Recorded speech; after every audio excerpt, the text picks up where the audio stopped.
Hello guys, बहुत बहुत स्वागत है आप सभी का हमारे को नए वीडियो में। तो आज की वीडियो में हम बात करने वाले हैं कि आप अपने किसी भी सैमसंग वाले फ़ोन में फ्रेंड्स आपको अपना आप जब अपना सैमसंग कीबोर्ड साउंड जहाँ पे टर्न ऑन कर लेते हैं तो फ्रेंड्स आपको यही सैमसंग कीबोर्ड साउंड का जो टर्न ऑफ करना है।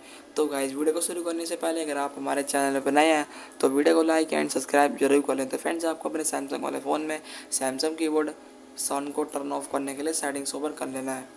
तो गाइज़ यहाँ पे आप सेटिंग्स ओपन करेंगे तो आपको यहाँ पे देखने को मिलेगा साउंड एंड वाइब्रेशन। तो आपको यहाँ पे क्लिक करना है, इस कॉल करना है, नीचे की तरफ आपको यहाँ पे देखने को मिलेगा sounds system sound and vibration control.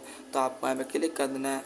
जैसे ही आप यहाँ पे क्लिक करेंगे तो गाइज़ आपको यहाँ पे देखने को मिलेगा कि आपका यहाँ पे सैमसंग कीबोर्ड जो है साउंड जो है टर्न ऑन है। तो आपको ऑफ करने के लिए इस आइकन पे क्लिक करना है। क्लिक करने के बाद फ्रेंड्स आपको बैक जाना नीचे की तरफ, आपको यहाँ पे देखने को मिलेगा कीबोर्ड वाला ऑप्शन। तो आपको उस पर कीबोर्ड पे टाइप करना है। जैसे ही अभी हमें कीबोर्ड पे टाइप करेंगे, नंबर टाइप करके देखेंगे तो फ्रेंड्स आपका कीबोर्ड सैमसंग कीबोर्ड साउंड जो है टर्न ऑफ हो जाएगा। तो इस तरीके से फ्रेंड्स आपको सैमसंग वाले फ़ोन में सैमसंग कीबोर्ड साउंड को टर्न ऑफ कर देना है। तो मैं मिलता हूँ नेक्स्ट वीडियो में। Bye bye guys.